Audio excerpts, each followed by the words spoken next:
Assalamualaikum warahmatullahi wabarakatuh. Perkenalkan, nama saya Nurjana Tawakal dari kelas M21D. Di sini saya akan menjelaskan tentang proses desain. Seleksi proses. Hal pertama yang perlu dipertimbangkan adalah jumlah otomatisasi yang akan digunakan dibandingkan dengan tenaga manusia. Otomatis meskipun mahal, umumnya sangat efisien. Oleh karena itu, lebih banyak investasi dalam otomatis atau biaya tetap akan menghasilkan lebih sedikit kebutuhan tenaga kerja, dan oleh karena itu menurunkan biaya variabel produksi. Dalam hal ini, analisis titik impas sederhana dapat membantu dalam membuat pilihan.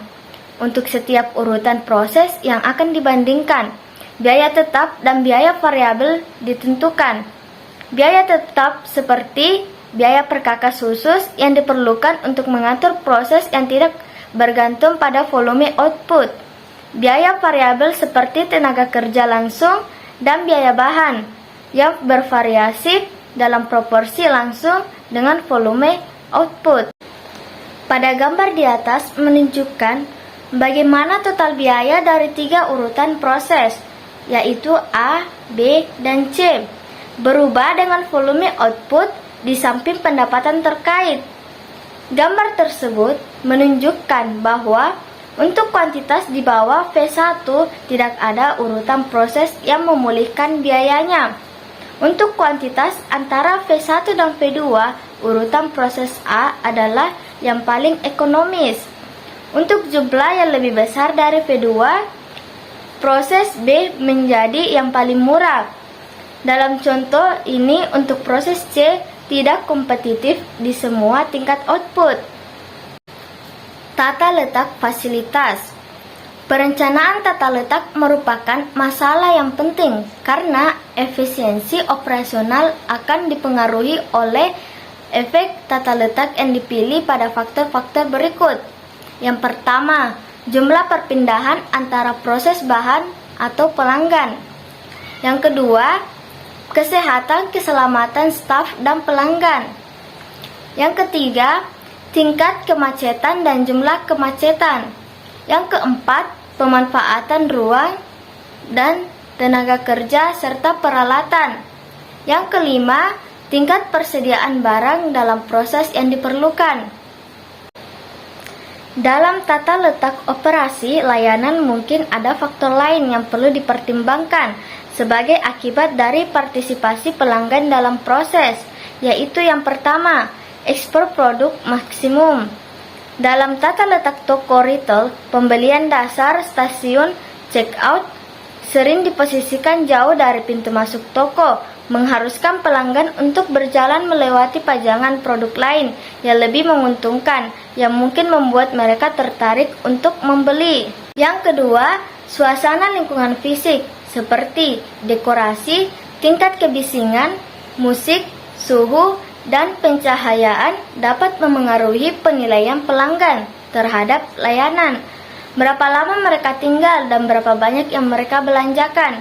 Yang ketiga yaitu persepsi pelanggan tentang waktu tunggu. Nah, selanjutnya yaitu perencanaan tata letak terjadi pada 3 tingkat detail, seperti yang pertama yaitu tata letak departemen di situs. Yang kedua, tata letak dalam departemen. Yang ketiga, tata letak tempat kerja. Selanjutnya yaitu ada 4 bentuk tata letak fasilitas yang mapan. Yang pertama, tata letak posisi tetap, yaitu konfigurasi ini biasanya digunakan untuk volume rendah, jenis operasi proyek di mana produksi yang dihasilkan sangat besar, dan pergerakan material dari proses ke proses tidak mungkin praktis. Yang kedua yaitu tata letak proses. Bentuk tata letak ini digunakan ketika tidak ada pola aliran yang dominan dan sangat sesuai untuk kerja dan operasi kelompok kecil.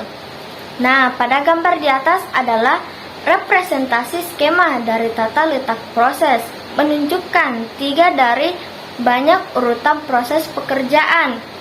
Dengan menyatukan proses yang serupa di departemen, Keuntungan dari fleksibilitas dan konsentrasi keahlian proses diperoleh. Adapun kerugiannya adalah waktu pengiriman yang lama, penanganan dan material tingkat tinggi, tingkat barang dalam proses yang relatif tinggi, tingkat barang dalam proses yang relatif tinggi di inventaris, pemanfaatan peralatan rendah, dan konsekuensinya biaya unit tinggi, penjadwalan banyak pekerjaan dengan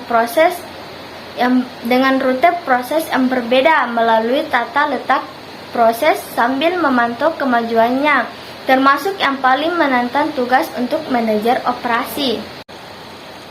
Tata letak produk, di mana permintaan untuk satu produk cukup tinggi untuk menjamin operasi produksi massal yang benar-benar berkelanjutan untuk barang-barang terpisah seperti ponsel, pulpen, permen, dan juga sistem proses untuk cairan seperti minyak.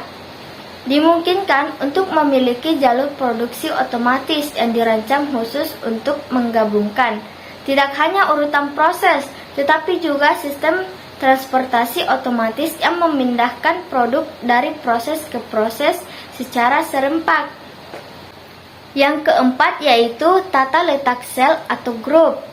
Tata letak sel atau grup cocok untuk banyak operasi kelompok kecil hingga menengah dan merupakan bentuk tata letak produk yang dimodifikasi.